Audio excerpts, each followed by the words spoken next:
नमस्कार दोस्तों, स्वागत है आपका आपके अपने चैनल ब्रेन बूस्टर 24M में।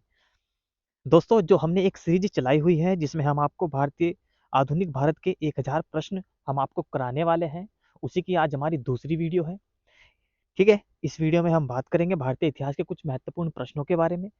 और जब तक हमारे 1000 प्रश्न खत्म नहीं हो जाते हैं, तब तक हम इस सीरीज को लगातार चला के रखेंगे। देखिए दोस्तों, मैं आपको बता दूं कि ये जो हमने सीरीज चलाई हुई है, ये इसलिए चलाई है क्योंकि इसमें जो भी है प्रीवियस ईयर के जितने भी प्रश्न अभी तक पूछे गए हैं भारतीय इतिहास में, आधुनिक भारतीय इतिहास से, उन सभी प्रश्नों को एक जगह आपको प्रोवाइड करा सके, एक जगह ही आपको सारे के सारे प्रश्न जो हैं मिल सके, इसीलिए ये सीरीज हमने चलाई है। इसमें देखिए, जैसे ये जो प्रश्न है यूपी पीसीएस प्री 2016 में पूछा गया है, ये यूपी पीसीएस मेंस 2016 में पूछा गया है। तो जितने भी ऐसे ऐसे प्रश्न हैं जो अक्सर एग्जाम में पूछे जाते हैं और जो पूछे गए हैं, उन्हीं प्रश्नों की यह सीरीज हमने शुरू की है। तो दोस्तों, मैं उम्मीद करूंगा ये सीरीज जो है आपको बहुत ज़्यादा पसंद आएगी और बहुत ज़्यादा आप लोग इसे प्यार देंगे, लाइक करेंगे, सब्सक्राइब करेंगे और अपने दोस्तों के पास इस सीरीज को आप शेयर भी जरूर करेंगे। तो चलिए दोस्तों, शुरू करते हैं हमारी आज की सीरीज, आज की वीडियो। प्रश्न नंबर 1 है, कौन 1885 में स्थापित बम्बई प्रेसिडेंसी एसोसिएशन के संस्थापकों में से एक था? ठीक है, बम्बई प्रेसिडेंसी एसोसिएशन थी, उसके संस्थापकों में से एक कौन था? जो फिरोज शाह मेहता थे। ये भी जब स्थापना हुई थी बम्बई प्रेसिडेंसी एसोसिएशन की 1885 में, उस समय वहां पर उपस्थित थे। प्रश्न नंबर 2 है, कौन लगातार 6 वर्ष तक भारतीय राष्ट्रीय कांग्रेस का अध्यक्ष रहा? तो जो आपके अबुल कलाम आजाद जी हैं, ये क्या रहे? लगातार 6 वर्षों तक ये भारतीय राष्ट्रीय कांग्रेस के अध्यक्ष रहे। इनके बारे में प्रश्न ये भी पूछा जाता है कि कांग्रेस के सबसे युवा अध्यक्ष कौन थे? तो आप क्या कहेंगे? अबुल कलाम आजाद जी थे। तो ये भी आपको दिमाग में रखना है थोड़ा सा कि युवा अध्यक्ष कौन थे। तो अबुल कलाम आजाद जी थे और लगातार 6 वर्ष तक इन्होंने क्या की? कांग्रेस की अध्यक्षता भी की। कब से? 1940 से लेकर 1946 तक। नेक्स्ट है, बारिंद घोष किससे जुड़े थे? तो जो बारिंद घोष है उनका संबंध था अनुशीलन समिति से। ठीक है, तो ऐसा भी प्रश्न बनता है कि अनुशीलन समिति से किसका संबंध था? तो आप क्या कहेंगे? बारिंद घोष का। किसने 1904 में लगातार भारत को स्वशासन देने पर बल दिया?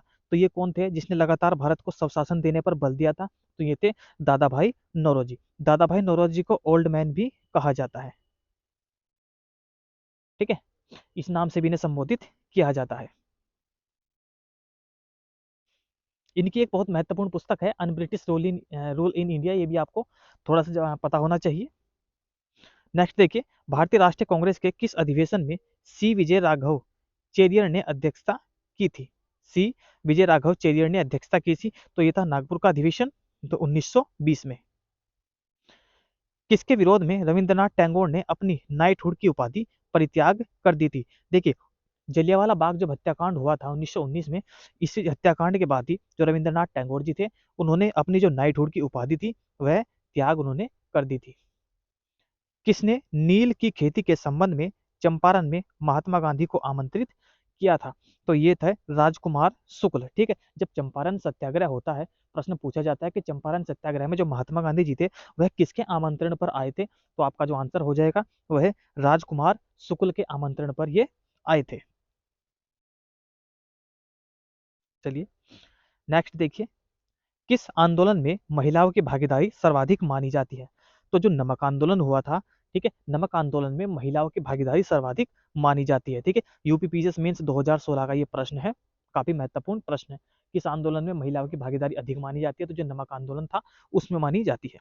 अंग्रेजों के विरुद्ध खान अब्दुल गफ्फार खान द्वारा प्रारंभ किए गए आंदोलन का क्या नाम था? तो जो खान अब्दुल गफ्फार खान के द्वारा प्रारंभ किया गया था वह थे लाल कुर्ती। ठीक है, जब रेड शर्ट जिसको कहा जाता है, लाल कुर्ती सेना का इसने एक गठन किया था। सांप्रदायिक अधिनिर्णय की घोषणा के पश्चात किसे संपादित किया गया? तो जो सांप्रदायिक अधिनिर्णय की जो घोषणा थी उसके पश्चात में जो पूना समझौता था, ठीक है, उसे संपादित किया गया था। ब्रिटिश भारत का वह कौन सा प्रांत है जहां 1937 में भारतीय राष्ट्रीय कांग्रेस का मंत्रिमंडल नहीं बना? तो आपका जो आंसर हो जाएगा बंगाल और पंजाब में। 1937 में जब चुनाव होते हैं तो बंगाल और पंजाब, इनमें भारतीय राष्ट्रीय कांग्रेस का मंत्रिमंडल नहीं बनता है। सॉरी। गोपाल कृष्ण गोखले ने किस वर्ष भारत सेवक मंडल सर्वेंट्स ऑफ इंडिया सोसाइटी की स्थापना की? तो ये की थी 1905 में। प्रश्न पूछा जाता है कि सर्वेंट्स ऑफ इंडिया सोसाइटी किसकी है? तो आप क्या कहेंगे? गोपाल कृष्ण गोखले की है। यदि स्थापना पूछी जाती है तो आप कहेंगे 1905 1905 में। देखिए, 2 बार पूछा गया प्रश्न है, 2016 और 2017 में लगातार। किसने पॉलिटिक्स इन इंडिया पुस्तक लिखी? तो जो रजनी कोठारी है, रजनी कोठारी की प्रसिद्ध पुस्तक है पॉलिटिक्स इन इंडिया। असम के सर्वप्रथम चाय कंपनी की स्थापना कब हुई थी? ठीक है, जो असम में सर्वप्रथम चाय कंपनी की स्थापना होती है 1839 में होती है। जाति प्रथा का विनाश के लेखक, ठीक है, ये कौन है? तो डॉक्टर भीमराव अंबेडकर जी थे। ये आप देखते लगा देंगे, जाति प्रथा का जो विनाश था, इसके लिए सर्वाधिक कार्य जो किया था डॉक्टर भीमराव अंबेडकर जी ने ही किया था।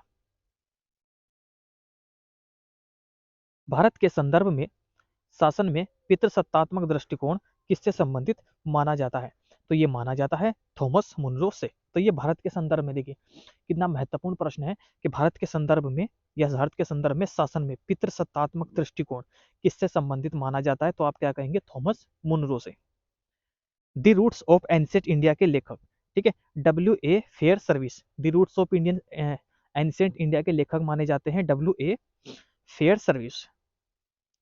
S.C. बोस ने फॉरवर्ड ब्लॉक की स्थापना की थी। S.C. बोस का मतलब सुभाष चंद्र बोस ने फॉरवर्ड ब्लॉक की स्थापना कब की थी? तो 1939 में फॉरवर्ड ब्लॉक की स्थापना सुभाष चंद्र बोस के द्वारा की गई थी। कौन एक कैबिनेट मिशन का सदस्य नहीं था? ठीक है, तो यहाँ पर जॉन साइमन जी दिए गए हैं, ये कैबिनेट मिशन के सदस्य नहीं थे। किसने 19 मई 1928 को बंबई में आयोजित सर्वदलीय सम्मेलन की अध्यक्षता की थी? तो ये इनका आंसर हो जाएगा डॉक्टर M.A. अंसारी। 1928 में बंबई में आयोजित सर्वदलीय सम्मेलन की अध्यक्षता इन्होंने की थी। नेक्स्ट है, अगस्त 1947 में स्वतंत्रता दिवस के समारोह में कौन नेता कहीं भी सम्मिलित नहीं हुआ? ठीक है, तो जो 1947 में जो समारोह हो रहे थे, उसमें महात्मा गांधी जी कहीं भी सम्मिलित नहीं हुए थे, किसी भी समारोह में। देखिए दोस्तों, हम थोड़ा सा ना स्पीड से इतने इसलिए कर रहे हैं क्योंकि हमें 1000 प्रश्न करने हैं, तो थोड़ा सा जल्दी जल्दी चलेंगे अपनी हर वीडियो में। किस कानून ने पहली बार भारत में एक क्रियाशील विधान परिषद का सृजन किया? तो जो चार्टर एक्ट 1853 थे, इसके तहत विधान परिषद का एक गठन किया गया था। किस अधिनियम के द्वारा अंग्रेजों ने भारत में सर्वप्रथम प्रोक्स निर्वाचन प्रणाली की शुरुआत की? तो जो 1892 का जो अधिनियम था, इस अधिनियम के तहत प्रोक्स निर्वाचन प्रणाली की शुरुआत की जाती है। चार्टर अधिनियम 1813 भारत के लिए महत्वपूर्ण समझे जाने का क्या कारण है? देखिए, इसके द्वारा शिक्षा के लिए वित्तीय प्रावधान किया गया था, यानी कि 1 लाख रुपए की जो राशि थी इसमें दी गई थी। प्रथम अंगल मैसूर युद्ध में कौन विजयी हुआ था? तो जो हैदर अली जी थे, ये प्रथम अंगल मैसूर युद्ध में विजयी हुए थे। पेशवाई को कब समाप्त किया गया? तो 1818 में पेशवाई को समाप्त कर दिया गया था। देखिए, सभी प्रश्न पूछे गए प्रश्न हैं, आप वीडियो के अंत तक जरूर बने रहें। पेशवाई को कब समाप्त किया गया था? तो 1818 में पेशवाई को समाप्त किया गया था। 1857 के संग्राम के केंद्रों में से सबसे पहले अंग्रेजों ने किसे पुनः अधिकृत किया था? तो ये था दिल्ली। ठीक है, सब 1857 का जो संग्राम हुआ था, इसमें सबसे पहले अधिकृत दिल्ली को किया गया था।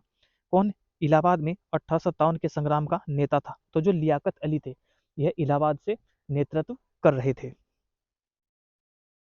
1857 के संघर्ष में भाग लेने वाले सिपाहियों की संख्या, सर्वाधिक संख्या किस प्रांत में थी? तो ये थी अवध में। यानी कि जब 1857 की जो लड़ाई चल रही थी, उस समय सर्वाधिक जो सैनिक थे वो अवध से थे। पागलपंथ की स्थापना किसने की थी? तो ये थी करम शाह ने। करम शाह के द्वारा पागलपंथ की स्थापना की गई थी। ये एक पंथ है पागलपंथ, करम शाह के द्वारा इसकी स्थापना की गई थी। बीपीएससी में पूछा गया प्रश्न है 56वीं और 69वीं जो बीपीएससी में, रामोसी विद्रोह सही रूप से किस भौगोलिक इलाके में हुआ था? तो जो रामोसी विद्रोह हुआ था, यह पश्चिमी घाट में हुआ था। ठीक है, कहाँ हुआ था? पश्चिमी घाट में। वघेरा विद्रोह कहाँ हुआ था? तो ये था बड़ौदा में। ठीक है, वघेरा विद्रोह हुआ था बड़ौदा में। चार्ल्स वुड का आदेश पत्र किससे संबंधित था? तो ये शिक्षा से संबंधित था। चार्ल्स वुड का आदेश शिक्षा से संबंधित था। वंदे मातरम का संपादन किसने किया? तो जो अरविंद घोष थे, उन्होंने वंदे मातरम का संपादन किया था 1905 में। 6 अगस्त 1906 को इसे पहली बार प्रकाशित किया गया था। ब्रह्म बांधव उपाध्याय ने किस पत्रिका का संपादन किया? तो जो संध्या थी, ये ब्रह्म बांधव उपाध्याय की थी। अंग्रेजी साप्ताहिक समाचार द कामरेड का प्रकाशन किसने किया? तो मौलाना मोहम्मद अली ने द कामरेड का प्रकाशन किया था। किस प्रख्यात समाज सुधारक ने ज्ञान योग, कर्मयोग तथा राजयोग नामक पुस्तकें लिखी? तो जो स्वामी विवेकानंद जी थे, यह ज्ञान योग, कर्मयोग और राजयोग नामक पुस्तकें इन्होंने ही लिखी थी। 1924 का बंगाल का तारकेश्वर आंदोलन किसके विरुद्ध था? तो जो मंदिरों में भ्रष्टाचार हो रहा था, उसके विरुद्ध तारकेश्वर आंदोलन चलाया गया था 1924 में बंगाल के अंदर। कौन सा था? तारकेश्वर आंदोलन। हाली पद्धति किससे संबंधित थी? तो जो बंधुआ मजदूर है, बंधुआ मजदूरों से संबंधित थी हाली पद्धति। किस आंदोलन अधिवेशन के लिए कांग्रेस ने पहली बार एक महिला को चुना? तो जो 1917 का जो कलकत्ता अधिवेशन था, एनी बेसेंट को यहाँ चुना गया था। फिर 1925 में सरोजिनी नायडू को दूसरी बार, जो भारत की थी, उसे अध्यक्ष चुना गया था। किस अधिवेशन में कांग्रेस ने पहली बार भारतीय रियासतों के प्रति अपनी नीति घोषित की? तो जो 35वां अधिवेशन हुआ था नागपुर में, इस अधिवेशन में कांग्रेस ने पहली बार भारतीय रियासतों के प्रति अपनी नीति घोषित की थी। 1922 में गया के इंडियन नेशनल कांग्रेस के अधिवेशन के अध्यक्ष कौन थे? तो चित्तरंजन दास। ये गया में हुआ था इंडियन नेशनल कांग्रेस का अध्यक्ष अधिवेशन, इसके अध्यक्ष थे चित्तरंजन दास। किस भारतीय राष्ट्रीय कांग्रेस के अधिवेशन में जवाहरलाल नेहरू ने समाजवाद को भारत की समस्याओं को हल करने की कुंजी बताया? देखिए, जवाहरलाल नेहरू ने क्या कहा था कि जो समाजवाद है वो भारत की समस्याओं की हल करने की कुंजी है। यह लखनऊ अधिवेशन में कहा था। तो ये स्टेटमेंट भी बनाकर पूछा जा सकता है कि किसने कहा कि समाजवाद भारत की समस्याओं को हल करने की कुंजी है? तो आप क्या कहेंगे? जवाहरलाल नेहरू। किस आंदोलन के कारण भारतीय राष्ट्रीय कांग्रेस का विभाजन हुआ, जिसके परिणाम स्वरूप नरम दल और गरम दल का उद्भव हुआ? तो जो स्वदेशी आंदोलन हुआ था 1906 में, इसी के दौरान भारतीय राष्ट्रीय कांग्रेस का विभाजन हुआ था। कौन गदर पार्टी का पहला सभापति था? सोहन सिंह भागना। यह गदर पार्टी के पहले सभापति थे। 1905 में क्रांतिकारी संगठन अभिनव भारत किस स्थान पर संगठित हुआ था? तो आपका आंसर हो जाएगा महाराष्ट्र में। मैडम कामा या मैडम भिकाजी कामा ने 1907 में प्रथम तिरंगा ध्वज कहाँ फहराया था?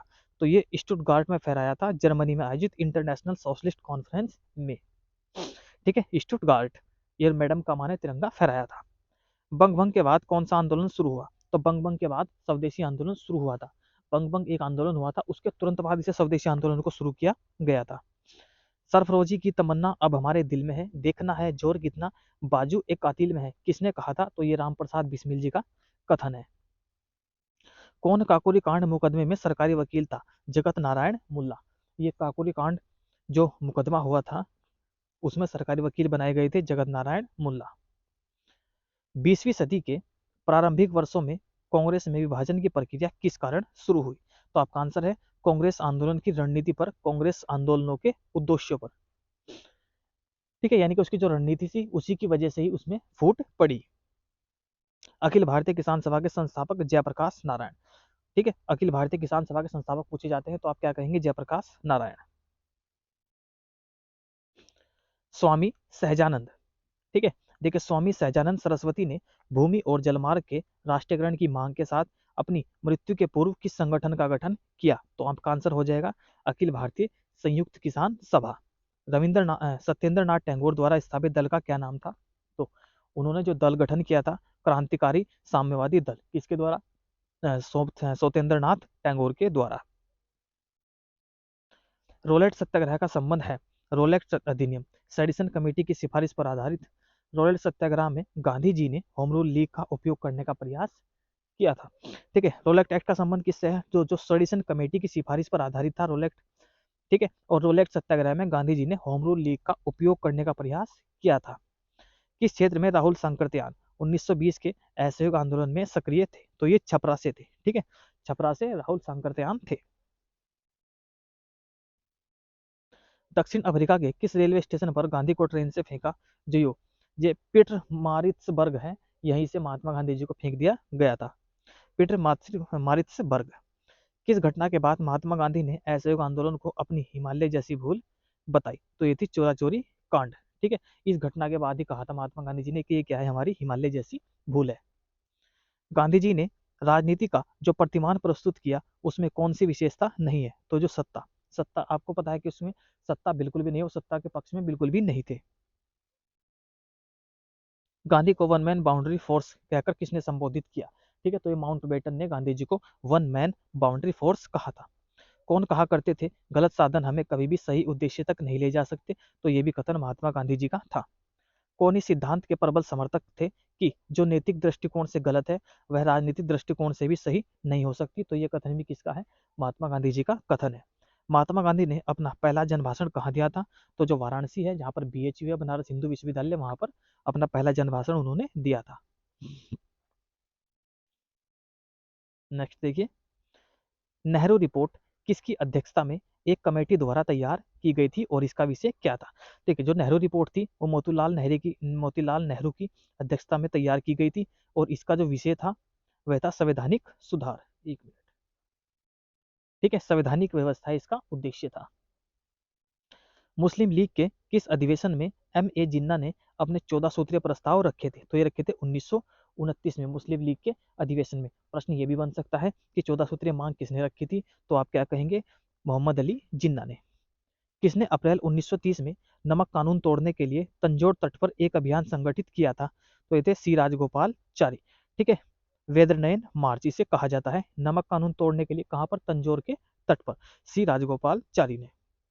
वर्ष 1937 के चुनाव में किसने प्रांतों में कांग्रेस का मंत्रिमंडल बना था? यानी कि कितने प्रांतों में कांग्रेस की सरकार बनी थी? तो ये 6 प्रांतों में बनी थी 1937 में। ठीक है, बंगाल में नहीं बनी थी और पंजाब में नहीं बनी थी, हम पहले बात कर चुके हैं। लंदन में आयोजित गोलमेज सम्मेलन में किसमें महात्मा गांधी उपस्थित थे? यानी कि जब लंदन में गोलमेज सम्मेलन हो रहे थे 30, 31, 32 में, उसमें जो दूसरा सम्मेलन हुआ था उसमें महात्मा गांधी जी सम्मेलन सम्मिलित हुए थे। तो दोस्तों हमारी आज की वीडियो यहीं पर खत्म होती है। दोस्तों मैं आपसे रिक्वेस्ट करूंगा कि आप लोग हमारे चैनल को सब्सक्राइब जरूर कर लें और अपने किसी एक फ्रेंड के पास इसे आप शेयर जरूर करें और साथ में आप लाइक जरूर करें, क्योंकि हमारी जो 1000 प्रश्नों की सीरीज है, जो टोटल प्रीवियस ईयर्स के क्वेश्चन हैं और सभी के सभी आपको पता है प्रीवियस ईयर्स में जो प्रश्न पूछे गए हैं बहुत महत्वपूर्ण प्रश्न हैं और आगे भी उनके पूछे जाने की संभावना है। अब आप देखिए 1000 प्रश्न होंगे, 1000 प्रश्नों में से यदि 5 से 6 प्रश्न भी पूछे जाते हैं तो आपके लिए ये बहुत ज़्यादा महत्वपूर्ण होंगे और आपका सिलेक्शन करने में बहुत ज़्यादा कारगर साबित होंगे। तो दोस्तों मैं ये कहूँगा कि आप लोग चैनल को अभी सब्सक्राइब कर लीजिए, यदि सब्सक्राइब नहीं किया है उसके साथ में अपने दोस्तों के पास इस वीडियो को जरूर शेयर करें। चलिए दोस्तों, इसी के साथ धन्यवाद।